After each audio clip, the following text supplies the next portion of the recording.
All right, we have one final topic that we'll be discussing today for chapter 24 about how anthropology helps us to understand the modern world, the globalized world.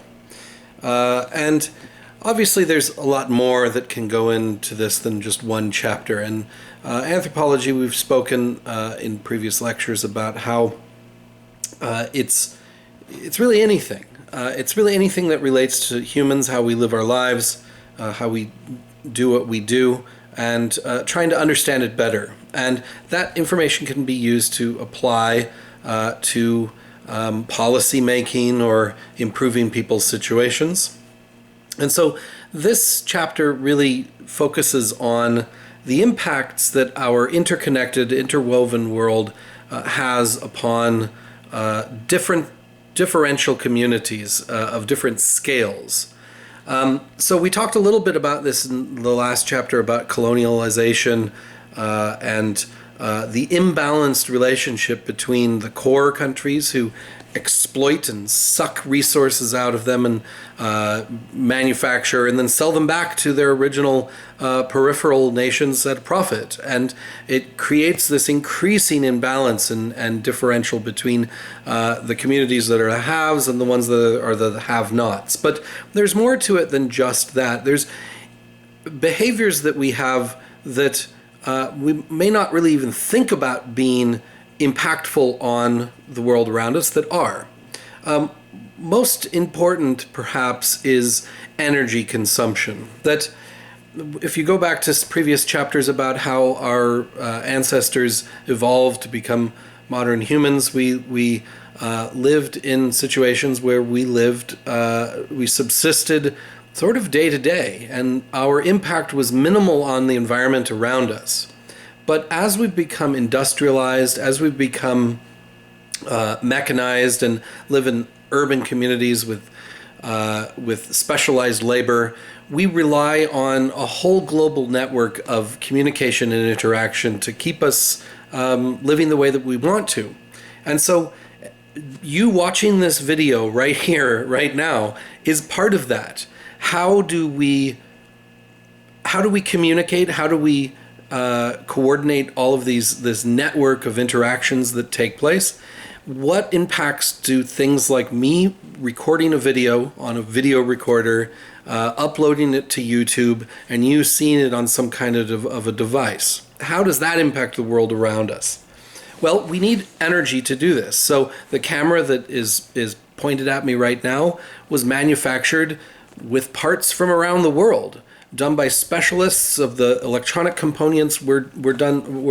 Electronic components were made one place, the lens was made another place, the screen was made another place, and it was sold in another place altogether. So just the purchase of that is a reflection of the global interactions that we have. And all of this needs to be manufactured. The camera has plastic parts which are made from petroleum, and those had to be extracted and mined from the ground. And we need energy to be able to make the factories and the manufacturing work, and to be distributed around the world, the different parts coming together and then repackaged and sold to different locations. All of that requires energy. That's not the sort of thing that our ancestors 100,000 years ago were kind of doing. They were not doing that sort of thing, which means that their impact was on the environment was less than we have today. So even something as simple as just purchasing a camera reflects the fact that we are part of a global world, and that is having some effects on the world around us, which is then affecting us as well. So energy consumption is one of these main things that we are extremely hungry for in a modern society. America more than anywhere. Americans consume on average far more than any other group of people on the planet. In part, that has resulted in us being one of the wealthier nations in the planet too, is because we are able to access all this energy, create output, sell it for a profit. And But the problem with this is that although we may not be feeling the effects of this voracious appetite for energy and production and industrialization, other people are. It will eventually come back to us too, but it's the communities that are see the least benefit and are the most vulnerable to the impacts of environmental degradation and climate change that are going to be the first and the worst and the hardest hit by some of the effects. So, for one thing, industrialization has taken away individual manufacturing. There are still niche markets for locally produced, indigenous produced commodities, but they're a minor fraction of the larger economy, and they also are playing into ideas about our concepts of culture that may be founded in racist or colonialist ideals. So one thing to remember is that risk, the problems that are that we encounter when we partake in any type of activity, there's some risk and there's some impact that is from anything that we do. There's an impact that is created because of that activity that we've done. But no longer is that risk of an impact localized to ourselves. Because we live in a globalized world, risk is also globalized. So while we are busy burning fossil fuels here in America, we're not the first ones that are going to be affected by the results of climate change. It's going to be places like the Maldives Islands in the Indian Ocean, which are a very low-lying archipelago atolls, low-lying islands that are probably within our lifetimes going to disappear. A whole country is going to disappear because of what we're doing. The cars we're driving, the lights we're switching on, our air conditioning, that is creating the destruction of somebody's country. And in fact, they are suing. The Maldives Islands are suing some of the largest producers of greenhouse gases because of that. And frankly, I think that they have a pretty strong case. They are not the ones that are producing the levels of pollution to the environment that are causing their own destruction. It is other people that are causing their destruction. So that's a way to frame what we want to talk about today, is that it's not just that our world is interconnected, but our cultures and the consequences of our interactions are also interconnected. So that's what we're going to talk about today. Climate change is something that we need to talk about, and let's just face it head on. Now, first of all, to scientists, this is completely non-controversial. The climate is changing, and it is primarily, at least, if not wholly, anthropogenic. That is to say, human-caused. This is, I understand this is a politically charged and controversial thing to say, but to scientists, this is very non-controversial. This is just good science. This is happening. This is really undisputed. And the way I like to frame this is that I know that climate change is taking place, and I know that humans are causing it because I know how to bake a cake, right? That you follow a recipe, you put flour and eggs and butter and sugar, and you put it into a pan, you mix it up, you put it into a pan, and you put it at a particular temperature. At the end of this process, you're going to have a cake. There's no question about whether you have a cake at the end of it. All of the ingredients that have gone in are going to produce a cake. Now, we can argue as to whether I've whisked the batter up enough and it's going to be a light and fluffy, big, thick cake, or I didn't do it enough and it's going to be very compact and dense cake. And we can argue about how big or how small that cake is going to be. That is where the discussion lies with scientists, not whether climate change is taking place, but how much and how rapidly and how much we can actually change the course of that. That's the only dispute. It's not whether climate change is happening. We understand exactly the ingredients and the processes by which this climate change takes place. So it's just not even a question. The basic mechanisms of this is that we would not be able to live on this planet were it not for the so-called greenhouse effect. That is to say that the sun emits radiation, some of it harmful, but some of it is necessary for life. And if we didn't have an atmosphere that surrounded our planet, the energy that was necessary for life would just bounce off and go right out into space and be gone forever, and no life would be able to be sustained. Also, without that atmosphere, all that harmful radiation would hit the surface of the Earth and make life very difficult here on this planet. But what happens when you have an atmosphere is some of that radiation gets through. Some of the bad radiation reflects off of the atmosphere, the outer atmosphere. Some makes it through, and it gets reflected off the surface, but then it gets trapped and bounces around on the inside of the atmosphere where we live. And that generates heat, just like in a greenhouse. So some of that radiation comes in, but the radiation doesn't go back out, and it traps in there, and you have this nice, warm, pleasant place for things like plants to grow. Great, right? The problem is, what we are doing is we are creating more greenhouse gases that are trapping more and more energy into our atmosphere. And less is radiating out, which means that things are heating up. This greenhouse is getting hotter and hotter.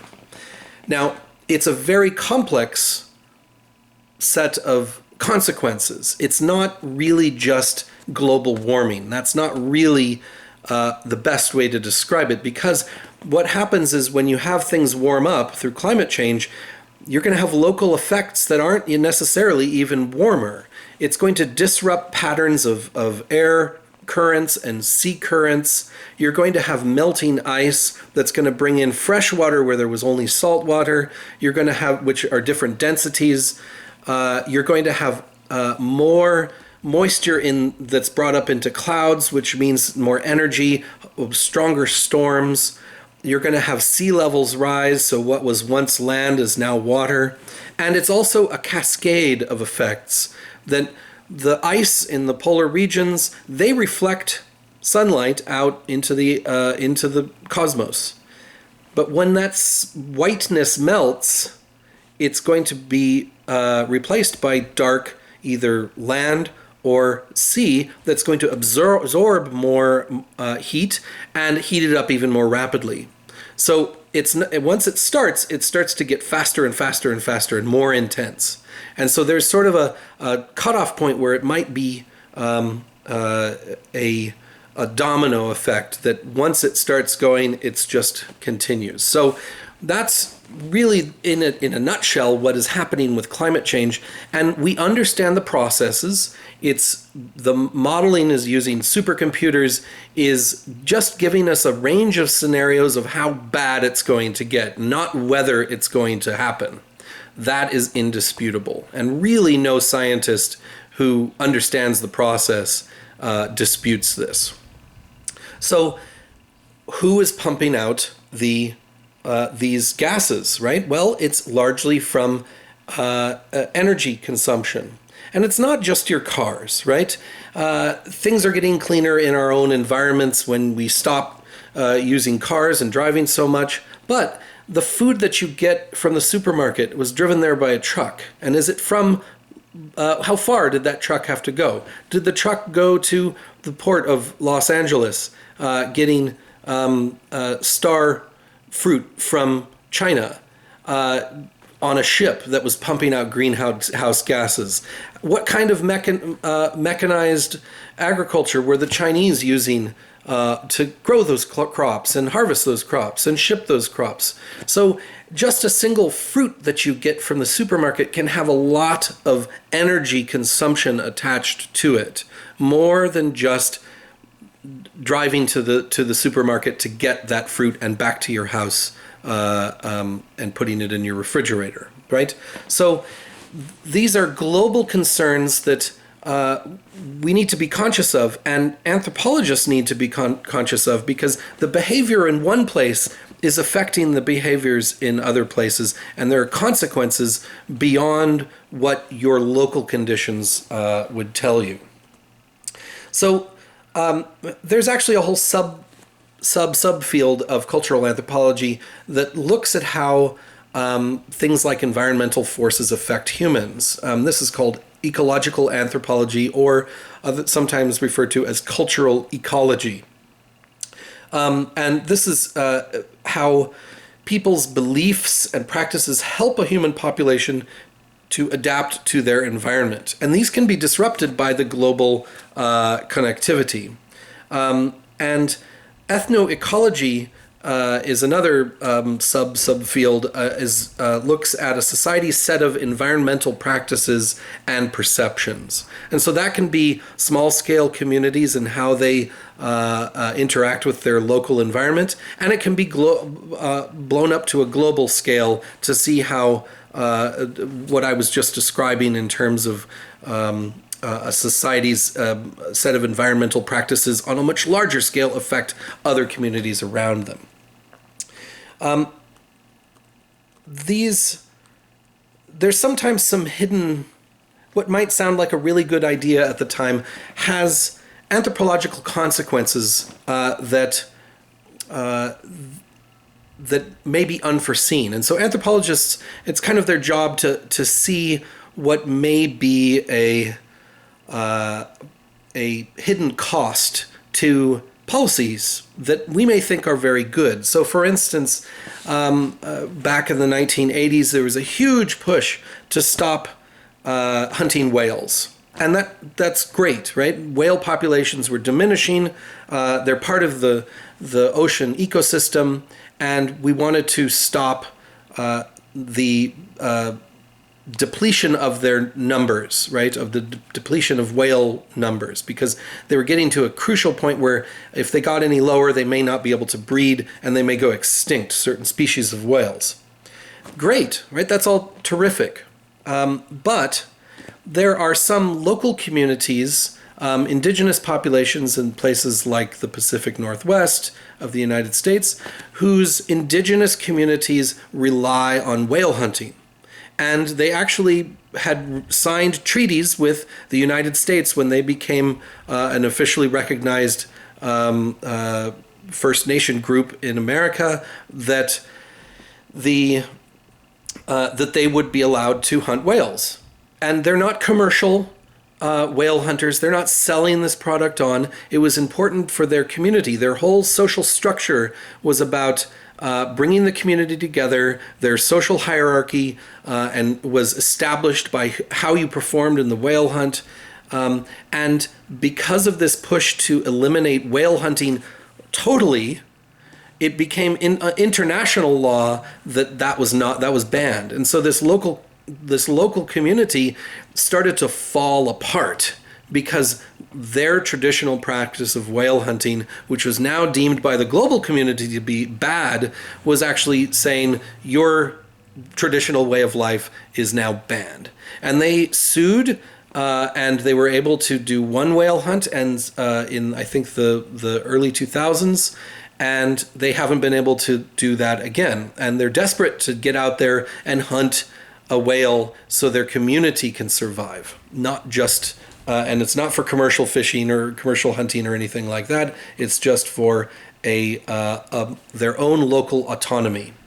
And so this is where when these big social goods on a global scale can backfire, and you can have clashes with local communities. And let's face it, when people are told by outsiders to change their way of living, they usually resist it. So anthropologists are tasked with understanding local perceptions and try to find a way that that can suit both sides. And it becomes very tricky, and anthropologists can be right in the firing line between clashes of culture.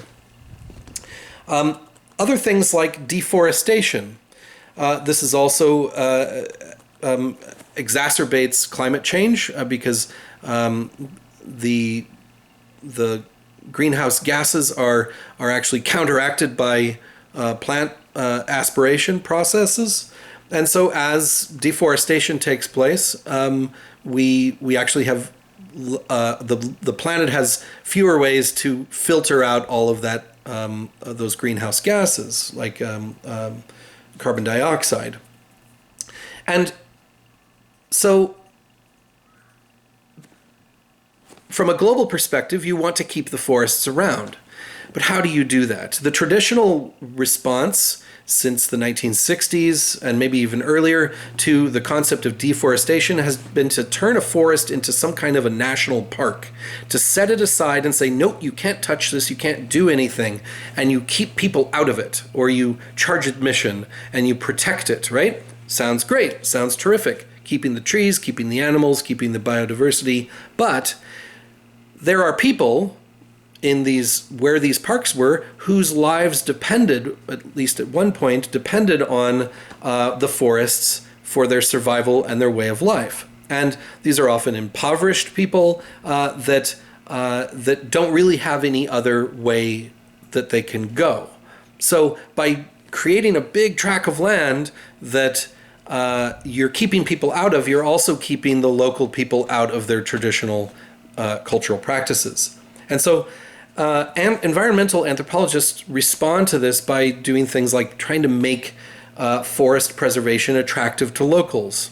So to give you an example from my own work as an archaeologist, archaeology is something that I often encounter local populations that I'm working alongside. They see us as treasure hunters. And I try to inform them that that's not really what we do, and we don't take any of the objects that we find and keep them or sell them. We don't make any money off of them, and in fact, they belong to the country that I'm working in, and the governmental authority who gave me permission to work there. So, but the misperception of me being a treasure hunter means they're like, okay, you're coming in and you're taking a natural resource, digging it out of the ground like mining. Why can't I do that as a local person? Why can't I make money off of what's below the ground in my backyard? And so what I try to do is I try to make the story that we tell about archaeology attractive and beneficial to a local community. And so that means that they would rather protect the archaeology, protect the resources that they have, because people might be attracted to come to see the location where that story is being told. So in other words, they're the local people, if they can make a living on this new way of